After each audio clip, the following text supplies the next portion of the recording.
एक बार एक गुरुजी ने अपने शिष्यों की शिक्षा की परीक्षा ली, अंतिम दिन था। तो गुरुजी बोले कि भाई शिष्यों बताओ, जब तुम समाज में जाओगे तो धर्म की स्थापना के लिए क्या करोगे।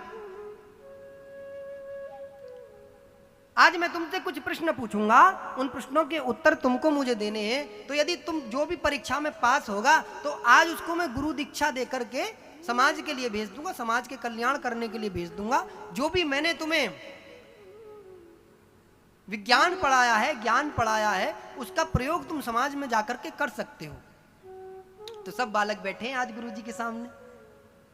तो गुरुजी ने प्रश्न पूछा सबसे पहले कि बताओ, इस संसार में भगवान ने क्या क्या बनाया है।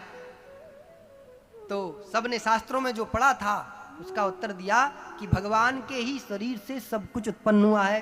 तो गुरुजी बोले क्या क्या उत्पन्न हुआ है। तो एक बालक बोला कि गुरुजी, भगवान के शरीर से धर्म भी उत्पन्न हुआ है, अधर्म भी उत्पन्न हुआ है। और दूसरा शिष्य खड़ा हुआ, गुरुजी भगवान के ही शरीर से पाप भी उत्पन्न हुआ है और पुण्य भी उत्पन्न हुआ है। तीसरा खड़ा हुआ, बोले गुरुजी भगवान के ही शरीर से मनुष्य की भी उत्पत्ति हुई है और जीव की भी उत्पत्ति हुई है। तो गुरुजी बोले ठीक है। तो एक बालक लास्ट में बैठा था, बोले गुरुजी मैंने सब चीजें पढ़ी हैं, लेकिन यदि एक बात कहूं तो कुछ बुरा तो नहीं मानोगे। बोले क्या। बोले गुरुजी मेरी समझ में कुछ अलग है।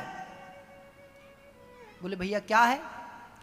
बोले गुरुजी मैंने शास्त्र तो पढ़े, पुराण भी पढ़े, लेकिन शास्त्रों में बड़ा ही गूढ़ता के साथ में विषयों को लिखा गया है, उसको समझना बड़ा आसान भी है और बहुत कठिन भी है। यदि कोई तीक्ष्ण बुद्धि का बालक हो तो चंद पल में समझ लेता है, और जिस पर भगवत की कृपा हो तो वो भी चंद पल में समझ लेता है। बोले गुरुजी इस पर मेरा विचार थोड़ा सा अलग है। क्या विचार है।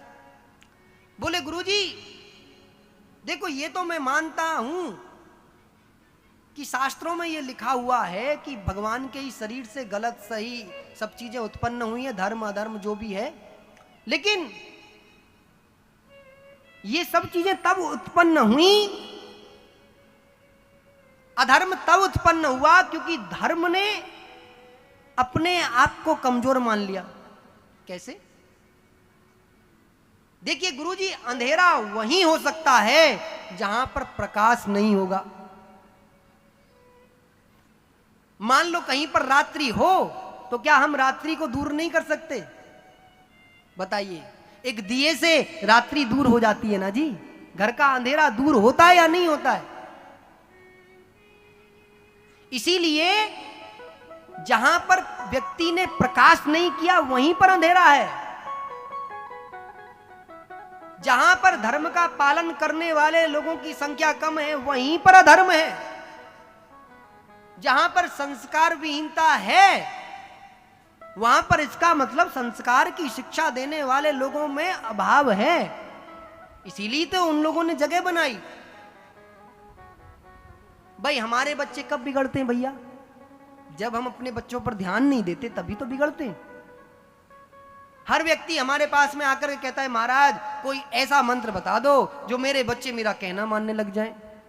मैं कहता हूं भागवत में लेके आओ, यही वो स्थान है।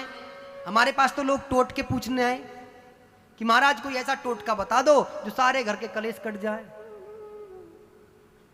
अब यदि एक ही टोटका हो तो घर का कलेश का कारण ही तुम हो तो क्या टोटका दूं भैया।